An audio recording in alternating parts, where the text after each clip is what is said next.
Story 1. The Haunted Dudley House. In 1747, Gideon Dudley built a house on land that had long belonged to the Mohawk Indians. This land, shrouded in mystery and darkness, was surrounded by a dense, ancient forest that the locals called the Dark Entry. It's not just the ominous name that sends shivers down your spine. It's the stories of those who ventured too far into the woods and never return. It's said that the woods swallow people whole, and those who find their way out are forever changed, their minds shattered by the horrors they've witnessed. For years, the Dudley house has stood as a silent sentinel at the edge of this terrifying forest. But it's not just the woods that hold dark secrets. The house itself seemed to vibrate with a sinister energy, as if it were absorbing the fear and despair that clung. Visitors reported feeling an oppressive presence as soon as they approached the grounds. The air became thick, and the silence was so deep that it felt as if the forest were holding its breath, waiting for something. As the years passed, more and more disturbing stories began to emerge. Those brave enough or foolish enough to approach Dudley House reported hearing anguished screams echoing from deep within the forest, screams that seemed to come from everywhere and nowhere at once. Some claimed to feel invisible hands pushing them, leaving them staggering and terrified, while others reported being scratched by invisible claws. On particularly dark nights, strange orbs of light can be seen hovering just above the ground, flashing in and out as if taunting those who dare look. A particularly chilling account comes from a man who dared to approach the house.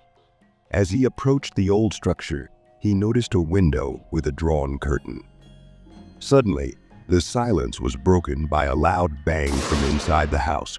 Startled, the man froze, his heart pounding in his chest. The banging continued, each louder than the last, as if something or someone was desperately trying to escape. The man watched in horror as the curtains began to press against the window frame with each bang, but he could see nothing on the other side. He fled the scene, his footsteps echoing in the quiet night, vowing never to return. Today, Dudley House and the surrounding woods are under the watchful eye of the Dark Entry Forest Society. The area is heavily patrolled by the authorities, who warn that anyone caught trespassing will face immediate arrest. But for those who have experienced the horrors of Dudley House, the real punishment is the memories that haunt them long after they have left this cursed land. Story 2. Harlow House. In the glamorous world of 1930s Hollywood, where dreams were made and shattered under the bright lights, a star marriage promised to be a fairy tale. Paul Byrne, a respected and influential producer, was 42 when he married John Harlow, a 21-year-old starlet who had taken the silver screen by storm with her beauty and charm. Their marriage was the talk of the town, a glamorous union that seemed destined for greatness. But Hollywood, for all its glamour, had a dark side, one that would soon cast a shadow over Harlow House. Just 2 months after their wedding, on a warm September morning in 1932, the dream was shattered. Paul Byrne was found dead in their home, his body lying in a pool of blood. The official report stated that he had committed suicide, but the circumstances surrounding his death were unclear. The investigation was rushed, hampered by interference from senior studio executives who seemed more interested in protecting their interests than uncovering the truth. They quickly ruled Byrne's death a suicide, but rumors of foul play spread like wildfire throughout the industry. The most chilling rumor centered around Byrne's ex-wife, Dorothy Millett, a woman with a troubled past and a history of mental illness. Just a day after Byrne's death, Millett was found dead in an apparent suicide, having drowned herself in the Sacramento River. The strange timing of her death fueled speculation that she had something to do with Burns' death, but no concrete evidence was ever produced. The mystery only deepened when Jean Harlow, the bright and shining star, died 5 years later. Her death, believed to be due to kidney failure, added another layer of tragedy to the already dark story of Harlow House. But even as the actors in this tragic play left the stage, the house they called home seemed unwilling to forget.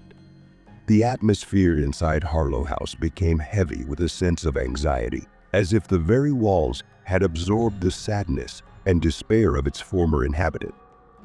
Shadows began to linger in corners, and strange, unexplained noises echoed through the empty rooms. The house had become a vessel for the tragedies that had unfolded within its walls, a place where the past refused to be buried. Years later, the house was once again in the spotlight, this time as the home of another Hollywood star, Sharon Tate. Tate was a rising star, her beauty and talent promising a bright future in the film industry. But her time at Harlow House would be marked by an experience that would haunt her until her untimely death. One night, Tate awoke to a terrifying sight, the ghostly figure of a man standing at the foot of her bed. It was Paul Byrne, the tragic figure whose life had ended abruptly in that very house. Tate confided in friends about the encounter, describing the apparition in detail.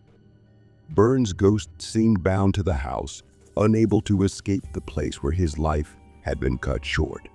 Tate's unease only grew as she continued to live there, feeling a cold, ghostly presence following her through the halls. As if the house itself were alive, its dark history permeates every corner, every creak of the floorboards, every whisper of the wind through the windows. In August 1969, Sharon Tate was brutally taken from her life in one of the most notorious murders in Hollywood history. The Manson family, a cult led by Charles Manson, stormed her home and ended her life, along with the lives of many. The brutality of the crime shocked the world, and Tate's connection to Harlow House became part of its dark legacy. Some whispered that the house was cursed, that the tragedies of Byrne and Harlow had somehow drawn more darkness into it, leading to Tate's horrific fate. Today, Harlow House is a grim reminder of the fine line between fame and tragedy. Visitors often describe an eerie atmosphere, a sense that something unseen is watching from the shadows. The windows of the house seem to hold a cold, unblinking gaze, and visitors have reported seeing shadowy figures standing just outside the glass, as if the spirits of the past are still bound to the place they once called home. Some feel a ghostly presence wrapped around them like a shroud, a chilling reminder that the past never truly dies in Hollywood. Story 3. Connecticut Funeral Home. In a quiet suburb of Connecticut, there is a modest house that once served as a funeral home and burial ground. Built in 1916, the house had served as a funeral home for decades, its walls bearing witness to the grief of countless families. But in 1986, the Snedeker family from upstate New York purchased the property, unaware of the horrors that awaited them. The Snedekers were a large family, and they needed a home that could accommodate them all. The house seemed perfect until they began to uncover its dark past. As they settled in, they discovered mortuary paraphernalia scattered throughout the house. Coffin handles, old embalming equipment, and even a blood drain. But these grisly relics were just the beginning of their nightmare. At first, these strange phenomena were insignificant. Doors and windows opened and closed on their own. But soon the house seemed to come alive with malevolent. The family would be awakened in the middle of the night by terrifying screams echoing throughout the house, or by cries coming from inside the closet.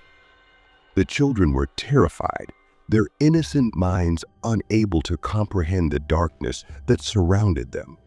The eldest son, who was undergoing radiation therapy for cancer, began to change in disturbing ways. He became withdrawn and angry, his previously gentle demeanor replaced by a sinister one. He began writing necrophilic poetry, his words imbued with a sick obsession. The family grew increasingly concerned, but it was not until he attacked his cousin with the intention of raping her that they realized how far he had fallen. He was arrested and sent for evaluation, where he was diagnosed with schizophrenia. But the most chilling part was that he seemed to improve while away from home, only to regress as soon as he returned. It was as if the house itself was feeding his pain, pulling him deeper into madness. Unable to bear the torment any longer, the family moved away, leaving the house and its dark secrets behind. The Connecticut funeral home still exists today, but it remains a place of fear and despair, its walls echoing with the cries of the tortured souls who once called it home. Story 4. Summer Wind House.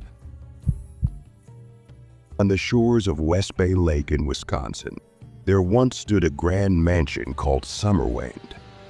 Built in 1916 by Robert P. Lamont as a summer retreat, the house was supposed to be a haven of peace and quiet. Lamont, who would later serve as Secretary of Commerce under President Herbert Hoover, needed an escape from the pressures of political life in Washington, D.C. The cool breezes from the lake and the serenity of the North Woods did just that. The mansion was beautiful, with elegant design and spacious grounds, but it didn't take long for strange things to start happening. One night, Lamont was startled by a loud bang coming from the basement door. Thinking it was an intruder, he grabbed his pistol and fired 2 shots through the door. But when he opened the door, he found no one there, only bullet holes in the door as evidence of his horror.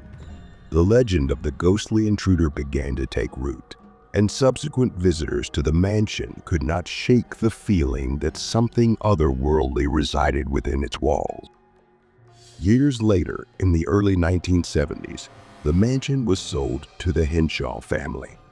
Arnold Henshaw, his wife Ginger, and their 6 children moved in, hoping to make new memories in the grand old house. But from the moment they stepped inside, they knew something was very wrong. The house had been vacant for some time, but it was not empty. Shadows flickered along the hallways, and strange, mumbling voices could be heard in the dark rooms. Whenever they entered these rooms, the voices would suddenly stop, leaving only an oppressive silence. The most terrifying apparition is a ghostly woman who seems to float right through the French doors leading off the dining room. She will appear without warning, her ghostly form drifting back and forth as if trapped in an endless, nightmarish loop. Windows and doors will open and close on their own, defying all attempts to keep them shut. Arnold, in desperation, hammers a heavy nail through a particularly stubborn window. But even then, the strange phenomena continue. The family is tormented by the house's restless spirits until finally, they can take it no longer. They leave Summerwind, abandoning the mansion to the ghosts who have claimed it as their own. If you enjoy these creepy stories and want to see more creepy and terrifying content, don't forget to like and subscribe to our channel. Your support helps us bring you more true stories that will leave you breathless. Leave a comment to share your thoughts or experiences, and don't forget to hit the notification bell so you never miss a moment of our haunting and captivating videos.